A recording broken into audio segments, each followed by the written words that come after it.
আসসালামুয়ালাইকুম, hi there. আজ আবারও একটা নিউ রেসিপি নিয়ে আপনাদের সামনে হাজির হয়েছি। তবে তার আগে যারা এখনও চ্যানেলটি সাবস্ক্রাইব করেননি তারা প্লিজ সাবস্ক্রাইব করে নিন। আজ আপনাদেরকে তৈরি করে দেখাবো চিকেন নাগেটস। খুবই জুসি আর ক্রিস্পি চিকেন নাগেটস খুব সহজেই আজকে আপনাদের সাথে শেয়ার করব। চলুন দেখে নেই। এখানে আমি 500 গ্রাম চিকেন নিয়েছি। একদম হাড় ছাড়া, হাড় চর্বি ছাড়াই নেবেন। আমি কিউব করে কেটে নিয়েছি। আর 4 পিস ব্রেড নিয়েছি। ব্রেডগুলো ছিঁড়ে আমি এটাকে ব্রেড ক্রাম্ব করে নিয়েছি ব্লেন্ড করে। তারপর এর মধ্যে সেই চিকেনটা দিয়ে দিচ্ছি। এরপর দিচ্ছি 1 চামচ রসুন বাটা, হাফ চামচ আদা বাটা, হাফ চামচ সাদা গোলমরিচ গুঁড়া, স্বাদ মতো লবণ, 1 চামচ চিনি, 1 চামচ সয়া সস আর 1 টেবিল চামচ টমেটো সস। এবার অ্যাড করব 1 চামচ প্যাপরিকা পাউডার। আপনাদের কাছে প্যাপরিকা পাউডার না থাকলে লাল মরিচের গুঁড়োও দিতে পারেন। ভালো করে এটাকে ব্লেন্ড করে নিয়েছি। দেখুন একদম মিহি হয়ে গেছে। এখন 1 টেবিল চামচ তেল দিয়ে ভালো করে এটাকে 2 থেকে 3 মিনিটের মতন আমি একটু ময়ান দিয়ে নিচ্ছি। ময়ান দেওয়ার পর এটা দিয়ে আমি একটা ডো তৈরি করে নিব। তারপর আমি একটা সারফেসের উপরে 1 চামচের মতন তেল দিয়ে দিয়েছি। ভালো করে সারফেসটায় তেল মেখে নিব। আর এই ডোটা রেখে হাত দিয়ে চেপে চেপে আমি এটাকে চ্যাপটা করে নিব। একদম পাতলা করা যাবে না, আবার অনেক বেশি পুরোও রাখা যাবে না। আমি আপনাদেরকে দেখিয়ে দিচ্ছি আপনারা কতটুকু এটাকে ফ্ল্যাট করবেন। সো আস্তে আস্তে এভাবে চেপে চেপে এটাকে চ্যাপটা করে নেবেন।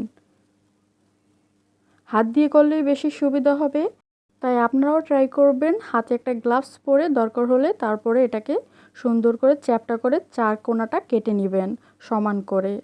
সো আমি এটাকে ভালো করে আস্তে আস্তে শেপটা দিয়ে নিচ্ছি। আমি এটাকে মিডিয়াম থিক রেখে চ্যাপটা করে নিলাম। এখন চারপাশের যে অসম অংশগুলো আছে সেগুলোকে একটা নাইফ দিয়ে আমি কেটে নিচ্ছি। আর এই অংশগুলো দিয়ে আবারও আমরা পরবর্তীতে স্কোয়ার শেপের নাগেটস তৈরি করে নিতে পারবো। সো আমি এক সাইডে রেখে দিব এগুলোকে কেটে। এখন আপনারা ছোট বা মাঝারি বা বড় করে 4 কোণা করে এগুলোকে কেটে নিতে পারবেন। এটার সাইজের কোনো নির্দিষ্টতা নেই, আপনাদের যেমন খুশি ছোট কিংবা বড় করে এগুলোকে কেটে নিতে পারবেন। সো আমি এগুলোকে স্কোয়ার করে একটু মাঝারি রেখে কেটে নিচ্ছি। একদম বড়ও করব না, আবার একদম ছোটও রাখছি না। সো বাকি যে অংশগুলো রয়েছে সেগুলোও আমি একইভাবে এভাবে চ্যাপটা করে তারপরে ছুরি দিয়ে কেটে নেব। আপনারা চাইলে কিন্তু এগুলোকে সংরক্ষণ করতে পারেন। সংরক্ষণ করার জন্য অবশ্যই আপনাদেরকে এগুলোকে প্রথমে ডিম আর ব্রেড ক্রাম্ব দিয়ে কোট করে নিতে হবে।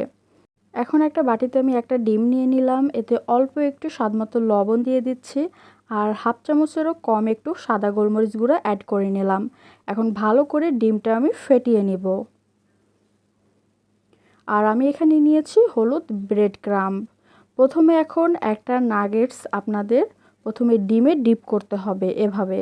তারপরে এটাকে উঠিয়ে আপনারা যে কোনো ধরনের ব্রেড ক্রাম্ব দিয়ে ভালো করে কোট করে নেবেন। আমি সিঙ্গেল কোটই করছি। এরপরে এটাকে আমি এক সাইডে রেখে দিব আর আপনাদেরকে আরও একটা কোট করে দেখাচ্ছি। খুবই ইজি সিম্পল নাগেটসগুলো কিন্তু তৈরি করা, তাই অবশ্যই আপনারা বাসায় একবার হলেও ট্রাই করবেন। আপনাদের বাচ্চারা কিন্তু খুবই পছন্দ করবে আর বড়রাও কিন্তু এটা অনেক পছন্দ করে থাকে। তাই অবশ্যই মেহমানদারিতে কিংবা বিকেলের স্ন্যাক্সে আপনারা নাগেটস তৈরি করে নিতে পারেন। এগুলো এভাবে কোট করার পর আপনারা একটা এয়ারটাইটেড বক্সে রেখে ডিপ ফ্রিজে রেখে 1 থেকে 2 মাসের মতন সংরক্ষণ করতে পারবেন। তবে অবশ্যই যখন ডিপ ফ্রিজ থেকে বের করে ভাজবেন অবশ্যই মিনিমাম আধা ঘন্টা বাইরে রেখে এগুলোকে ডিফ্রস্ট করে নেবেন। আমি সংরক্ষণ না করে সরাসরি এগুলোকে ভেজে নিচ্ছি। সো আমি একদমই লো আছে হালকা গরম করে তেলে নাগেটসগুলো দিয়ে দিলাম। এবারে একদম লো আছে এগুলো ভালো করে কুক হওয়া পর্যন্ত ভেজে নিব। আমার প্রতি ব্যাচ নাগেটস ভাজতে টাইম লেগেছে 7 থেকে 8 মিনিটের মতন। আমি একদমই লো আঁচে এগুলোকে বেশিক্ষণ ধরে ভেজেছি যাতে মাংসটা প্রপারলি কুক হয়। আর যেহেতু এগুলোর সাইজ বেশি একটা বড় না, তাই কুক হতে অনেক বেশি টাইমও লাগেনি। ভিউয়ার্স, এগুলো যখন এভাবে গোল্ডেন কালার চলে আসবে তখন তুলে নেবেন। সো এভাবেই আমি প্রতি ব্যাচ নাগেটস ভেজে নেব। আমার আজকের রেসিপি আপনাদের কেমন লেগেছে কমেন্ট করে জানাতে কিন্তু ভুলবেন না। দেখুন নাগেটসটা খুবই ক্রিস্পি আর ভেতরটা অনেক জুসি হয়েছে। আর এটা খেতে কিন্তু অনেক অনেক মজা হয়েছে আলহামদুলিল্লাহ। সো আপনারা এই রেসিপি দেখে একবার হলেও বাসায় নাগেটসটা ট্রাই করবেন। Thank you so much. সবাই ভালো থাকবেন। ইনশাল্লাহ নেক্সট ভিডিওতে দেখা হবে। এই রেসিপিটা ভালো লাগলে একটা লাইক দিন, ফ্যামিলি ফ্রেন্ড সবার সাথে শেয়ার করুন আর আমাদের চ্যানেলটা ভিজিট করে দেখুন। আল্লাহ হাফেজ।